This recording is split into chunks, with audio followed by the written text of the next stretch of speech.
So as you all approach a little bit closer, the sound of the river becomes kind of like a little bit of a backdrop to their music that they're playing. You're going to see this large opening where there's a clearing in this actual field, and they're right on the side of the river.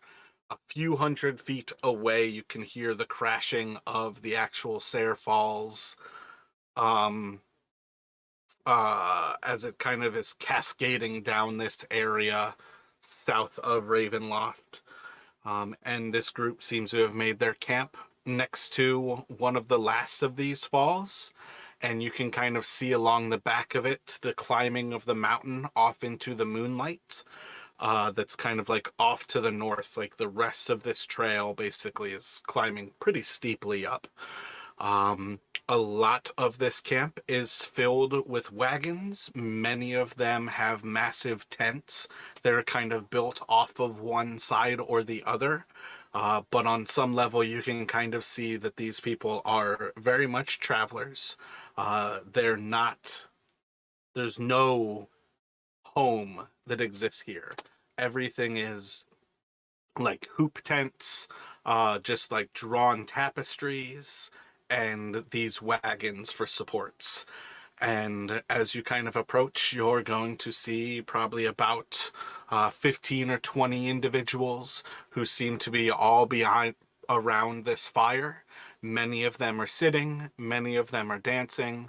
There are men, women, children playing music, and men, women, and children dancing in this big circle, and the fire is lighting this whole area around. But as you all approach, how would you like to announce yourselves, greet them? What would you like to do as you're approaching this celebration? So Rin would approach very warmly with a smile and listening to the music and looking like she's very, very interested in getting to know what's going on here and looking to make eye contact with the new people in the group as she walks up. Uh, Edwin will just kind of slide into position, less directly approaching people than Rin, but just kind of slide into the circle of people, stomping his foot and clapping his hands to the music as any good sailor would. I'm gonna kind of walk over just on the outside of the circle and just glancing at everything, seeing how everything's constructed and trying to get a lay of the land. Anyone wants to talk, I'm open to it. So within a moment of pretty much any given one of your approaches, you all are going to find very welcoming open arms as you kind of find your way into their circle. Um, Rin, you are very quickly going to be presented with a bottle. Can you roll a d4 for me, please? I'll drink it. I don't need to roll. I'll drink it. Roll a d4 for me, I'm please. just kidding. So when you go to drink this, you are going to taste a very sharp, warm feeling as it kind of goes down. A little bit of smoke, a little bit of kind of like a sherry taste to it. And as you kind of like look down at this, you're going to see a dark brown liquid, and on it, it is going to say bullet. And ooh, um, Edwin, roll a performance check for me. As you start to clap and beat with the music, you are very quickly going to have a young lady who throws her arm under yours and pulls you into the circle of people who are dancing around the fire. And within a few moments, you realize that somebody has like handed you a tambourine and you're already a part of the band. In this circle, there's people who are all smiling, laughing, and singing as you're drawn right into the music here. And then Koopa, sitting around the edge. Let me get um, let me get a charisma from you. As you kind of just approach the outskirts and don't really like approach anybody, but you're also not really like shying away from the light. It doesn't take long for a little child to kind of notice you like off on your own, and they're just going to move forward and raising up their hand, just kind of pull you in a little bit, trying to move you towards this circle. One thing that I didn't really stress, but all of these people are extremely gaudy, bright, and colorful in their garb. Everything about these people is very colorful. Their attitude, their dress, their homes, everything about them is just filled with different colors. And they're bringing you right into the group. And this little girl is just going to kind of look to Koopa. "Hmm, are you sad? This isn't a time to be sad, friend. You should celebrate with us. Are you hungry? Are you thirsty? Can I get you anything?" I'm gonna ask her what her name is and what they're celebrating tonight. "We are celebrating another night alive and the return of some of our friends from a long journey." And then she's just going to kind of like bow herself a little bit to you, dropping her head and kind of curtsying a little bit. "My name is Ikara." I'll bow back and say, Akara, my name is Kappa. It's nice to meet you. Where did your friends go on a journey to? She's going to smile a little bit to you. "Through the mist, far traveler." It seems the Vistani are good at that. Tell me, do you know where I can find someone named Eva? Uh, in a moment, you're going to hear as everyone just kind of like drops to silence and the music's going to cut off. And as people look around and kind of look to you, "Have you come for Madame Eva?" We were told we could come and get a reading here, and the Madame Eva would be the one to get a reading from. And one of the oldest of the men who are kind of around this area is going to walk forward and kind of like push everybody back away and kind of looking towards you. "Yes, Madame Eva is within her tent. You are more than welcome to receive a reading from her." And you're just going to see like a particular area where there's a wagon set up, and off from the side of it, there's like many tents that are growing from this one. And within a few moments of kind of looking around this little like tent village, you're going to certainly spot that this is the largest of the tents in the area. And among like the most things that seem to be kind of like growing out of this wagon. But as you kind of approach closer and closer, this is also one of the quietest places. But as you start to walk away from the group, they're going to start to play music again. Um, are Edwin and Rin going to follow as you see Koopa kind of drawn in towards this tent?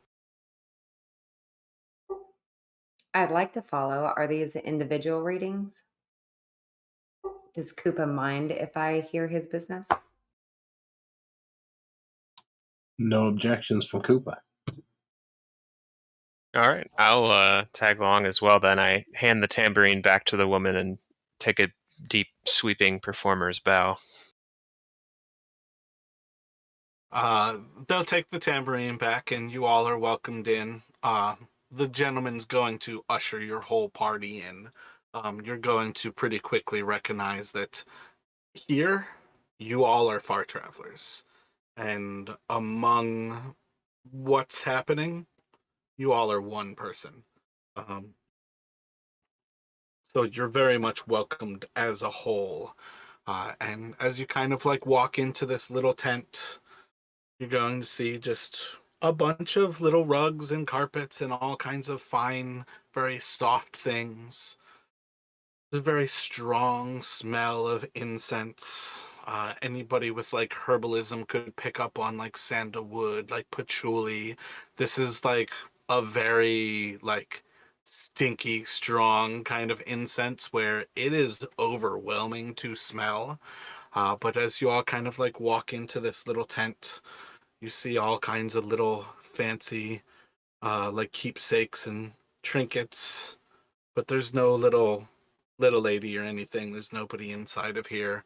And you kind of like peek through to the next thing, and there's nobody in the next little tent. But eventually, as like everybody kind of gets into this little room, you're just going to hear a small little voice that kind of comes out of nowhere. And welcome all. Have you come for a reading from Madame Eva? Yes. We had met some Vistani, and they said that you would be able to give us a reading. I'm interested. Yes, very interested. Likewise. If you all would take something dear to you and place it on the table for me. And as she says table, she's going to kind of like reach out a hand, and this hand just kind of comes out of nowhere.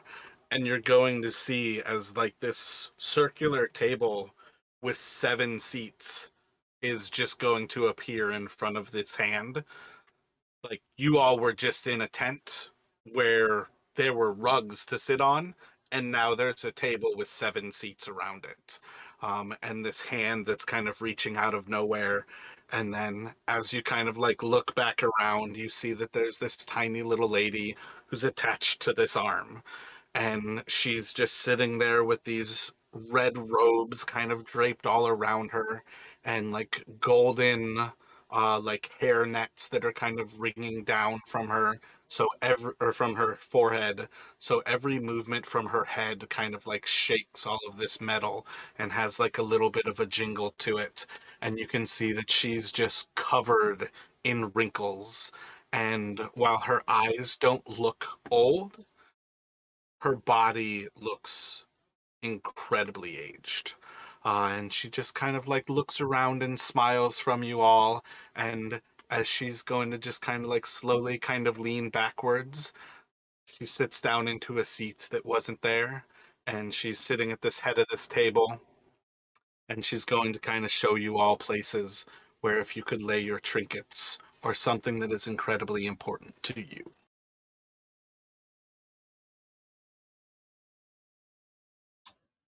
So I'm going to pull out of my pocket Raymond's amulet, same one that I share. I'm going to place it on the hand. She's going to look towards you and she says, "Your friend cared greatly for this. Do you care enough for them that this is valuable to you when Raymond is gone?" He was not a friend, he was a brother. And it's one of my most cherished possessions now. The only thing I have left to remember him by. In this foreign land. And she'll nod to you and kind of look around to the others as everybody's presenting something of value to them onto the table. I hand over a short segment of thick nautical rope that's really salt encrusted and grimy and looks like it's seen quite a lot of travel. And I just set it on the table without saying anything. Is this related to like a ship that you had that has sunk? It is the sole ship that I ever served on as the resident sorcerer for a smuggling operation that I survived the wreck of. Is the only thing I have left to remember that part of my life by. Gotcha. Do you have a name for this ship? The Sparrowhawk. So as you place that on the table, she's going to look to you and say, "The Sparrowhawk is still quite close to your heart, my friend. That will do wonderfully for you, Edwin." What is Rin placing on the table? um, this a stone. Is- And what's I the don't know. importance to Rin? Yes, very significant. Very significant. It was given to me by someone in our last journey, and it's really the only personal item I carry on me. So as you place this object, your object, onto the table, she's going to respond in a very similar way as to the others who have all placed something.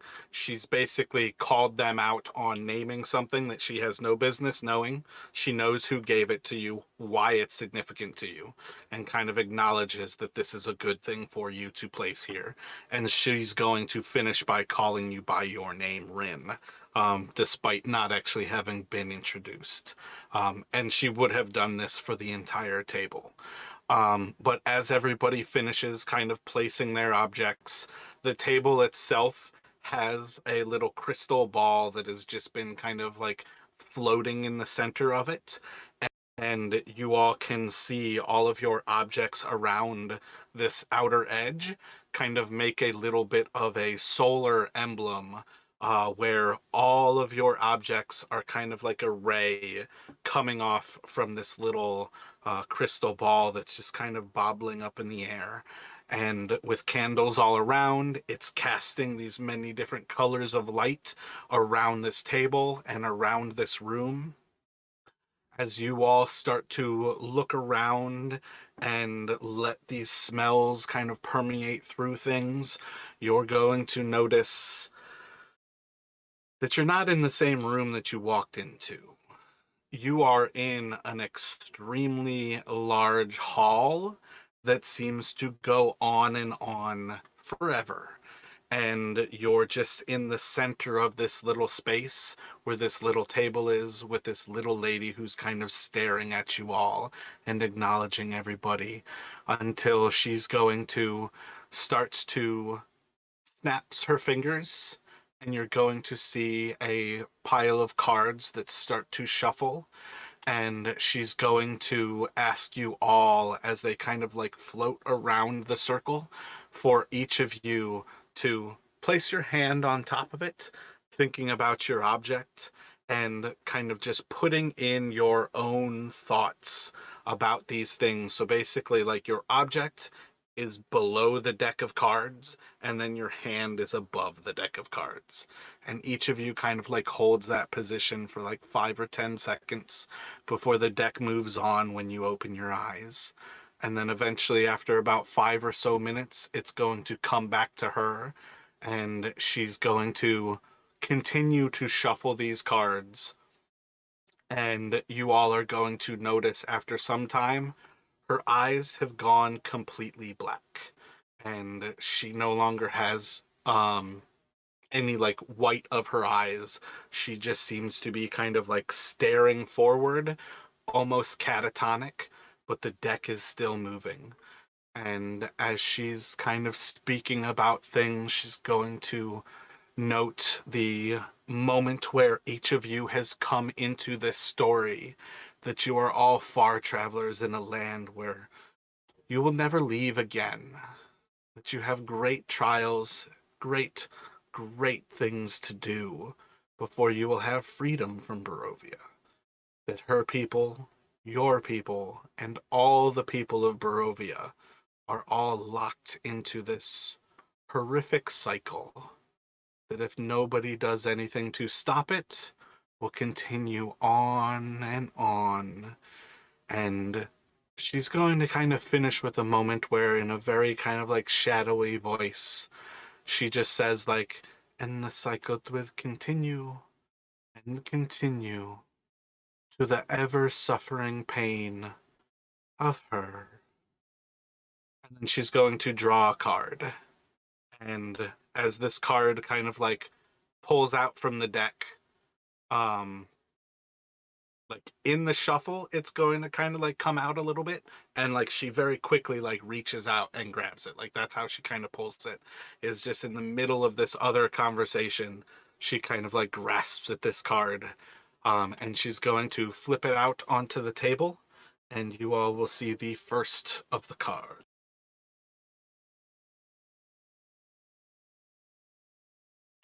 It is the leftmost of these cards. It is the 7 of discs. And as she looks over it, she's going to say, the 7 of discs. Failure in Netzach. The conditions of earthly life. The conditions of earthly life. Look to the crossroads of life and death. What is buried among the deads is most important, for the wisdom of the ages is yours. And almost seamlessly, she kind of continues back towards the previous little conversation and kind of like almost without even recognizing that the card was pulled, Madame Eva is kind of talking around the group, and these cards are still shuffling before her. And it's maybe another like 5 minutes before, still in her trance, but still more Madame Eva than when she pulled the card. Another card is going to kind of flip forward from the deck, and very quickly she's going to reach out and grasp it. And you're going to see as she places it down on the table, and it is the top card, the 3 of Cups. And as she kind of sets it down, 3 of Cups. Abundance and Bina. Fruition. Love. Look to the pool of the lovers in the west. The water contains the blessed light of the white star Del Ban. And then as she finishes the last syllable of Del Ban and kind of like draws off, the cards continue to shuffle. She continues to have conversation with you all. 5 minutes go by, 3 more minutes, and a card slips out of the deck, and she grasps it midair and sets it down onto the table. The 6 of Swords. Science in Tifereth. Invulnerability in the swords, rose-tipped cross. Beneath the bones of the blackened... Beneath the blackened bones. The Mad Dog's Mausoleum. Created of intellect. Science.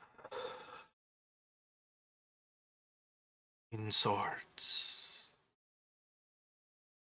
And she's just going to kind of like almost shake her head a little bit. Her eyes are still blackened, kind of looking around to the group.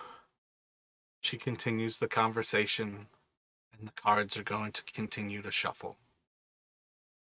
And over the next few minutes, nothing seems to happen. Maybe 10 more minutes pass by. And then all of a sudden during this conversation, card's going to flip out of the deck. She's going to grab it and set it down in the southernmost position.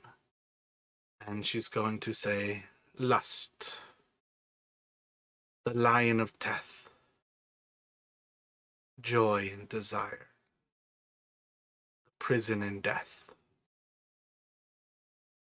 the doom of those who have died and remain trapped in many bodies. The woman gives the cup of life, the impregnated womb. Seek the daughter, death's ally. Her fate is in the balance. A womb of water would give her new life, or present her death. And as she finishes the syllable of death, she continues on with the conversation. Eyes still blackened, the deck of cards still shuffling, until eventually another few minutes goes by and the final card starts to move out. She will reach for it and place in the center the Hierophant. Cosmic law, governed in Va, the heart of a child, dominion through will, the cosmic principles. Where the mother lies, so too you will find the fate of all the future. And as she finishes saying future, her eyes are going to go back to white and normal. And she kind of looks to you all as the deck kind of floats down to the table. And looking over everybody, was that what you expected to hear, far travelers? And as you kind of look around to each other and look around, back inside of the tent, this little lady's sitting at her chair.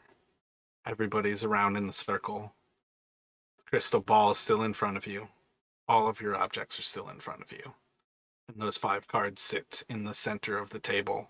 Or I guess like kind of like on her side of the table, where like you all have your objects. She has those 5 cards like in front of her.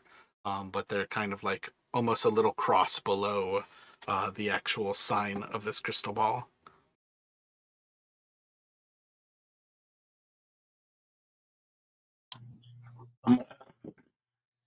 Where's the pool of lovers in the west? And the light that's in this water? Is there anything that we can use from it? What pool of lovers? Thank you very much for your reading. Where do you draw your powers from? We Vistani have always had a connection to the strings of fate. The women of our culture have always been able to read the cards, while the men have had other gifts. Thank you for your reading. May we stay here for the night to rest?